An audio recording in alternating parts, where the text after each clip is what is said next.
مسیح یسوع کے ابدی اور جلالی نام میں اٹلی سے آپ کا دوست، آپ کا ہوسٹ سرور بٹی آپ کی خدمت میں حاضر ہے۔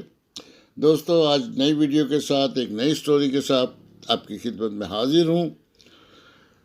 دوستو، آج یہ خبر جو آپ کے سامنے دینے جا رہا ہوں، یہ اس وقت دنیا کے ٹاپ 10 ہاٹ ایشوز میں اس خبر کا ذکر ہو رہا ہے، اور اس پہ مختلف رائے ہیں دنیا کی۔ میں آپ کو چند رپورٹس بتاؤں گا جو BBC اردو نے شائع کی، اور اس کے ساتھ ہی ایک امریکن تجزیہ نگار ہیں، انہوں نے اپنی رپورٹ میں کیا کہا۔ تو چلتے ہیں ویڈیو کی طرف۔ مگر دوستو، ویڈیو سننے سے پہلے آپ سے درخواست ہے کہ جن نئے آنے والے دوستوں نے ابھی تک چینل کو سبسکرائب نہیں کیا، وہ پلیز سبسکرائب کر لیں، اور ویڈیو کو شیئر کریں، لائک کریں، اور بیل آئیکن کو دبانا مت بھولیں، کیونکہ اس سے آپ کو تازہ ترین نئی ویڈیو کے نوٹیفیکیشن ملتے رہیں گے۔ تو دوستو، چلتے ہیں ویڈیو کی طرف۔ BBC اردو نے اس خبر یہ تھی کہ آیا صوفیہ کے میوزیم کی حیثیت ختم کر دی گئی، اور اسے مسجد میں بدلنے کا صدارتی حکم نامہ جاری کر دیا گیا۔ دوستو، آیا صوفیہ کیا ہے، اس کی ہسٹری بھی اسی رپورٹ میں درج ہے، تو سنتے ہیں۔ ترکی کے صدر کی طرف سے یہ صدارتی حکم نامہ جمعے کو ہی ترکی کی ایک عدالت نے اس فیصلے کے بعد جاری کیا ہے، جس میں آیا صوفیہ کی عمارت کی میوزیم کی حیثیت کو ختم کر دیا گیا تھا۔ BBC اپنی رپورٹ میں لکھتا ہے، یہ عمارت جو 1500 سال پہلے ایک کلیسیا کے طور پر تعمیر کی گئی تھی، اس کی حیثیت کو بدلنے کا فیصلہ تنازع کا باعث رہا ہے۔ سلطنت عثمانیہ کے دور میں اس عمارت کو کلیسیا سے مسجد میں تبدیل کر دیا گیا تھا۔ یعنی یہ پہلے عمارت جو تھی 532 عیسوی سے لے کر 537 عیسوی تک اس گرجا گھر کی تعمیر کی تھی اس وقت کے بادشاہ نے۔ تو سلطنت عثمانیہ نے جب اس پر 1434 میں قسطنطنیہ پر قبضہ کیا، تو اس عمارت کو چرچ سے مسجد میں تبدیل کر دیا گیا۔ مگر اس کے بعد 1934 میں اتا ترک نے جب نئے ترکی کی بنیاد رکھی، تو اس مسجد کو میوزیم میں چینج کر دیا۔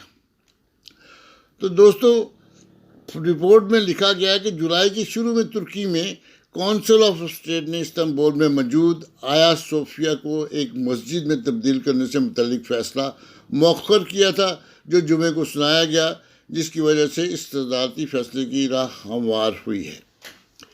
اس عمارت کو اقوام متحدہ کے ادارہ یونیسکو عالمی ورثہ قرار دے چکا ہے۔ یونیسکو نے ترکی سے کہا تھا کہ وہ اس کی حیثیت تبدیل نہ کرے۔ ترکی کے صدر رجب طیب اردوغان اس عمارت کو مسجد بنانے کی حمایت کرتے رہے۔ یہ عمارت 6 عیسوی میں بادشاہ جسٹین اول کے دور میں بنائی گئی تھی، اور تقریباً 1000 سال تک یہ دنیا کا سب سے بڑا چرچ تھا۔ سلطنت عثمانیہ نے جب 1953 میں اس شہر کو فتح کیا، تو اسے ایک مسجد بنا دیا گیا، تاہم بعد میں 1934 میں اسے ایک میوزیم میں تبدیل کر دیا گیا تھا۔ جدید ترکی کے بانی مصطفیٰ کمال اتا ترک نے 1934 میں آیا صوفیہ کو میوزیم بنانے کی منظوری دی تھی، اور اس وقت سے اسے سیکولرزم کی ایک نشانی کے طور پر دیکھا جاتا ہے، جو تمام مذاہب کے پیروکاروں کے لیے کھلی ہے۔ لیکن ترکی کی سب سے اعلیٰ انتظامی عدالت کونسل آف اسٹیٹ نے جمعے کو اپنے فیصلہ میں لکھا کہ اس نتیجے پر پہنچتے ہیں کہ تصفیے کی دستاویزات میں اسے مسجد کے لیے مخصوص کیا گیا تھا، لہذا قانونی طور پر اسے کسی اور مقصد کے لیے استعمال نہیں کیا جا سکتا۔ یاد رہے کہ یہ عمارت 1000 سال تک چرچ کی عمارت تھی، اور یہاں پر مسیحی اپنی عبادات کرتے تھے، اور جو بھی ان کی رسومات تھی وہ اس میں ادا کی جاتی تھی۔ عدالتی فیصلے میں کہا گیا کہ 1934 کا کابینہ کا فیصلہ جس میں اس عمارت کے مسجد کے کردار کو ختم کر کے میوزیم میں تبدیل کیا گیا تھا وہ قانون سے مطابقت نہیں رکھتا تھا۔ دوستو یہاں دیکھنے کی بات یہ ہے کہ مصطفیٰ کمال اتاتورک، جسے اتاتورک کا خطاب اسی ٹرکش نیشن نے دیا تھا، اور اتاتورک کا مطلب ہے ترک کا باپ، بابائے ترک۔ اور اب دیکھنا یہ ہے کہ اس وقت کے ترک اپنے باپ، اپنے بابائے ترک کی بات کو رد کر رہے ہیں کہ یہ فیصلہ غلط تھا۔ تو اس فیصلے کا ریئیکشن جو دنیا میں آیا ہے وہ بھی اس رپورٹ میں لکھا گیا ہے۔ اور رپورٹ میں لکھتے ہیں روس کی خبرساں ایجنسی تاس کے مطابق روس کے آرتھوڈکس چرچ نے ترکی کی عدالت کے فیصلے پر افسوس کا اظہار کرتے ہوئے کہا کہ عدالت نے آیا صوفیہ کے بارے میں فیصلہ سناتے ہوئے ان کے تحفظات کو اہمیت نہیں دی تھی۔ روس کے آرتھوڈکس چرچ نے کہا ہے کہ اس فیصلے سے اختلافات میں مزید اضافہ ہوگا۔ ترکی کے نوبل انعام یافتہ منصف اورہان پالمک نے بھی بی بی سے بات کرتے ہوئے کہا کہ آج لاکھوں سینکڑوں ترک اس فیصلے پر رو رہے ہوں گے، لیکن اس کی آواز کوئی نہیں سنے گا۔ البتہ ترکی نے ان دعووں کی نفی کرتے ہوئے عدالتی فیصلے کی وجہ سے آیا صوفیہ دوسرے مذاہب کے لیے بند ہو جائے گی۔ ترکی کے صدارتی ترجمان ابراہیم کولن نے کہا، آیا صوفیہ کو عبادت کے لیے کھولنے کا ہرگز یہ مطلب نہیں کہ وہ مقامی یا غیر ملکی سیاحوں کے لیے بند ہو جائے۔ ترکی میں قدامت پسند مسلمان کئی برسوں سے یہ مطالبہ کر رہے تھے کہ اس عمارت کو ایک مسجد بنایا جائے۔ اس عمارت میں داخل ہوتے وقت سلطان محمد دوم کا اصرار تھا کہ اس کی تعمیر نو کی جائے اور اسے ایک مسجد بنایا جائے۔ انہوں نے اس میں جمعہ کی نماز بھی پڑھی۔ دوستو سلطنت عثمانیہ کے معماروں نے آرتھوڈکس نشانیاں مٹا دیں اور عمارت کے ساتھ مینار کھڑے کر دیے۔ 1616 میں استنبول کی مشہور زمانہ بلو مسجد کی تعمیر تک آیا صوفیہ ہی شہر کی مرکزی مسجد تھی۔ 1918 میں سلطنت عثمانیہ کو پہلی جنگ عظیم میں شکست ہو گئی۔ ترکی میں قوم پرست سیاسی قوتوں نے، تاہم حزب اختلاف میں موجود سیکولر سیاسی قوتوں نے اس اقدام کی مخالفت کی تھی۔ اس تجویز پر بین الاقوامی سطح پر بھی تنقید کی گئی اور دنیا بھر کے مذہبی اور سیاسی رہنماؤں نے اس پر تشویش کا اظہار کیا۔ بی بی سی اپنی رپورٹ میں لکھتا ہے کہ مشرقی آرتھوڈکس چرچ کے سربراہ نے اس کی مخالفت کی تھی۔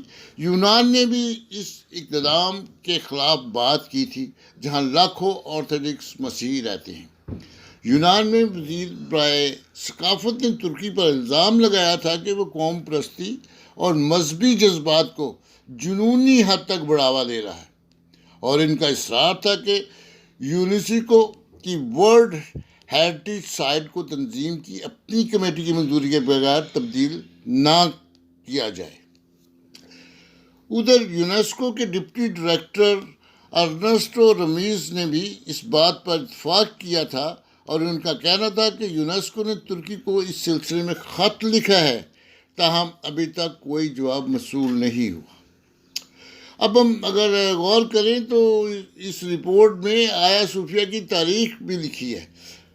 تو لکھتے ہیں، یہ مصروف عمارت استنبول کے فیتھ ڈسٹرکٹ میں سمندر کے کنارے واقع ہے۔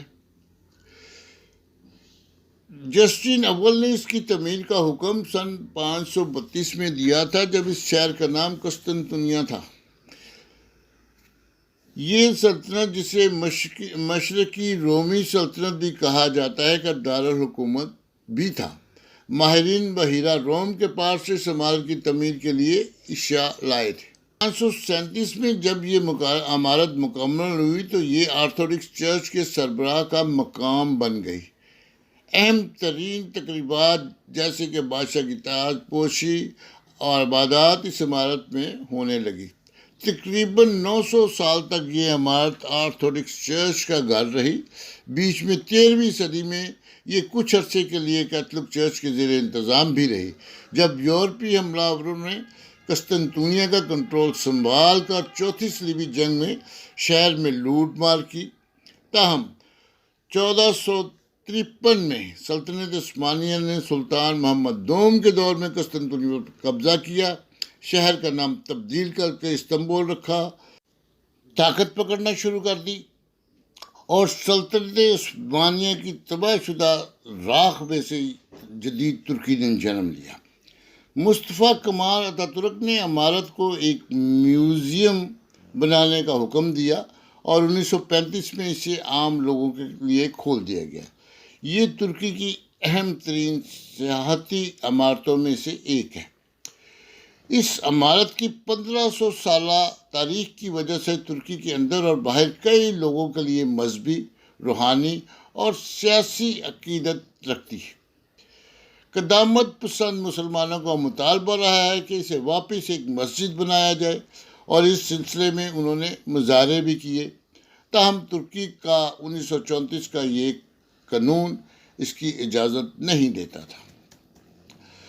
صدر اردوغان نے اس مطالبے کی تائید کی تھی۔ انہوں نے اسے ایک میوزیم بنائے جانے کو ایک غلطی قرار دیا تھا، یعنی اپنے بابا قوم اتاتürک، ان کا یہ فیصلہ ان کی نظر میں غلط تھا اور مشیران کو کہا تھا کہ اسے واپس مسجد بنانے کے طریقے نکالے جائیں۔ ادھر مشرقی آرتھوڈکس چرچ کی بنیاد ابھی بھی استنبول میں ہے۔ ان کا کہنا تھا کہ اس تبدیلی سے لاکھوں مسیح مایوس ہوں گے۔ تو دوستو، یہ تھی BBC اردو لندن کی رپورٹ۔ اس کے علاوہ دنیا میں اس خبر کا بہت سے ریئیکشن نظر آ رہے ہیں۔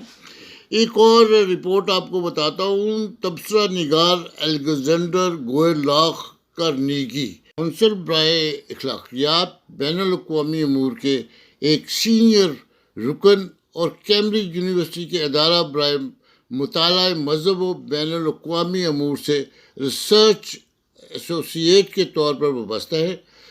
وہ Harvard University, National Taiwan University اور City University of Hong Kong کے لیے متعدد مکالمات لکھ چکے ہیں اور مشاورتی عہدوں پر بھی کام کر چکے ہیں۔ گوئرلاخ مذاہب اور لسانیات میں ڈاکٹریٹ کی ڈگری بھی رکھتے ہیں۔ انقرہ حکومت کی جانب سے شدید دباؤ کا شکار ہے۔ ترکی میں مسیحیوں کا استحصال کیا جا رہا ہے، ایک ایسے وقت پر جب دنیا کرونا وائرس کی وبا سے نپٹنے میں مصروف ہے اور عالمی اقتصاد بازاری اور بڑھتی ہوئی بے روزگاری کے مسئلے سے لڑ رہی ہے۔ ایسے میں ترک حکومت موقع کا فائدہ اٹھاتے ہوئے اقلیتوں پر دباؤ میں مزید اضافہ کر رہی ہے۔ ترک صدر رجب طیب اردوغان کے لیے اقلیتوں کے ساتھ تفریق اور امتیاز کوئی نیا معاملہ نہیں۔ اردوغان ایک طویل عرصے سے سیکولر ترکی کو سلطنت عثمانیہ اور اسلامی نظریات کے مطابق ڈھالنے میں مصروف ہے۔ حال ہی میں ترکی کے جنوب مشرق میں واقع سیریک آرمینک مسیحیوں کو ان کے جائیداد سے متعلق حق کے بارے میں خوف میں مبتلا کر دیا گیا تھا۔ یہ مذہبی برادری دنیا کی قدیم ترین مسیحی آبادیوں میں سے ایک ہے۔ آرمینک زبان کے بارے میں کہا جاتا ہے کہ غالباً یسوع مسیح یہی زبان بولتے تھے۔ ترک حکام نے آرمینک برادری سے تعلق رکھنے والے افراد کی زمین کی ملکیت کو دیگر افراد کے نام الاٹ کرنے کا سلسلہ بھی شروع کر رکھا ہے۔ اس سے قبل ترکوں اور کرد فورسز کے درمیان مسلح تصادم کے دوران ترکی کے مشرقی حصوں میں کئی قدیم چرچز تباہ بھی ہو گئے تھے۔ شام کے شمالی حصوں میں حالیہ ترک عسکری مداخلت کی وجہ سے تقریباً 2 لاکھ افراد بے گھر ہوئے اور ان میں زیادہ تعداد مسیحیوں کی تھی۔ یہ افراد اب تک اپنے گھروں کو واپس لوٹ کر نہیں گئے۔ اس رپورٹ میں وہ مزید بتاتے ہیں کہ صدر اردوغان عوامی سطح پر تو وعدے کرتے رہے ہیں کہ تو وہ تباہ ہونے والے گرجا گھروں کو دوبارہ تعمیر کروائیں گے، لیکن ترکی میں ایک طویل عرصے سے اقلیتوں کے خلاف جاری منظم تفریق کے تنازع میں مقامی مسیحی آبادی سمجھتی ہے کہ اردوغان ان وعدوں کی تکمیل یا مسیحیوں کی زندگی دوبارہ منہ پر لانے کے معاملہ میں سنجیدہ نہیں ہے۔ جنوب مشرقی ترک علاقے مردین سے تعلق رکھنے والی سیریک آرتھوڈکس پادری سفیر بیلیکن کی مثال سامنے ہے۔ جنوری کے مہینہ میں ان پر الزام عائد کیا گیا کہ وہ ایک دہشت گرد گروہ کے رکن ہیں۔ کہا جاتا ہے کہ انہوں نے اپنے گرجا گھر کا دروازہ کھٹکھٹانے والے کرد جنگجوؤں کو پانی پلایا تھا۔ اپنے دفاع میں اس پادری کا کہنا ہے کہ اپنے عقیدے کی وجہ سے وہ مجبور ہیں کہ جب کوئی ان سے مدد مانگے تو وہ مدد کریں۔ ان کے بقول یہ خاص طور پر مسیحیوں اور ان کی ذمہ داری ہے۔ مختلف تنظیموں کی جانب سے مسلسل دباؤ کے بعد انہیں رہا تو کر دیا گیا، تاہم ان پر مقدمہ ابھی چل رہا ہے۔ ترک صدر اردوغان کی جانب سے دھیرے دھیرے مگر مسلسل استعمال کیے جانے والے مذہبی اور قوم پرستانہ بیانیے کا نتیجہ یہ نکلا ہے کہ مسیح اب کسی بھی معاملے سے عوامی توجہ ہٹانے کے لیے ایک آسان ہدف بن چکے ہیں۔ اردوغان نے شام اور لیبیا کے معاملات میں غلط اندازہ لگایا اور اب عوامی تنقید سے بچنے کے لیے پھر مسیح برادری کو استعمال کر رہے ہیں۔ سفیر بیلیکن کے خلاف مقدمے جیسے واقعات بتاتے ہیں کہ صدیوں سے اس زمین پر بسنے والے مسیحیوں کے لیے اب اپنی ہی زمین پر رہنا کافی غیر یقینی ہو چکا ہے۔ تو دوستو یہ تھا ایک امریکن تبصرہ نگار کا تجزیہ اور اس کی رپورٹ۔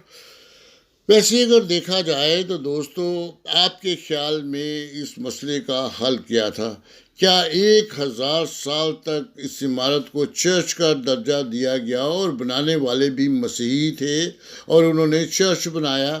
جب سلطنت عثمانیہ نے اس پر قبضہ کیا، مانتے ہیں اس وقت فتوحات کا دور تھا، ایک ملک دوسرے ملک پر قبضہ کر لیتے تھے، ان کی جائیدادوں کو، ان کی عمارات کو، ان کے معاشیوں کو، ان کی عورتوں کو اپنا قبضہ کر لیتے تھے، ان کو غلام بناتے تھے اور چیزیں چینج ہو جاتی تھی۔ لیکن اب 20ویں صدی کے اس دور میں یو این او اور یونیسکو کے ہوتے ہوئے اب یہ کیا فیصلہ ٹھیک ہے؟ اگر اسے کوئی پرانا درجہ دینا ہی تھا تو دوستو آپ خود خیال کریں کہ 1000 سال تک ایک عمارت چرچ کے طور پر استعمال ہوتی رہی ہے اور وہی عمارت دوسری دفعہ ٹھیک ہے قبضے کے بعد 500 سال تک وہ عمارت مسجد کے طور پر استعمال ہوتی رہی ہے۔ پھر اتاتورک بابائے ترک نے ایک فیصلہ کیا کہ نہ اسے مسجد رکھا جائے، نہ اسے چرچ رکھا جائے، اور اسے ایک لبرلزم کا درجہ دے کر اسے میوزیم بنا دیا، اور اس وقت کے حالات کے مطابق یہ فیصلہ بھی ٹھیک تھا۔ مگر کیا 21ویں صدی کے اس دور میں یہ فیصلہ درست ہے؟ اس کے متعلق آپ کمنٹس میں جواب دے سکتے ہیں۔ ویڈیو کے آخر میں دوستوں سے درخواست ہے کہ جن دوستوں نے ابھی تک چینل کو سبسکرائب نہیں کیا وہ مہربانی سے سبسکرائب کر لیں، ویڈیو کو لائک کریں، شیئر کریں زیادہ سے زیادہ، تاکہ یہ انفارمیشن اور یہ خبر دوسرے دوستوں تک بھی پہنچ سکے۔ اس کے ساتھ ہی اپنے دوست، اپنے ہوسٹ سرور بھٹی کو اجازت دیں۔ پاکستان زندہ باد۔ خدا حافظ۔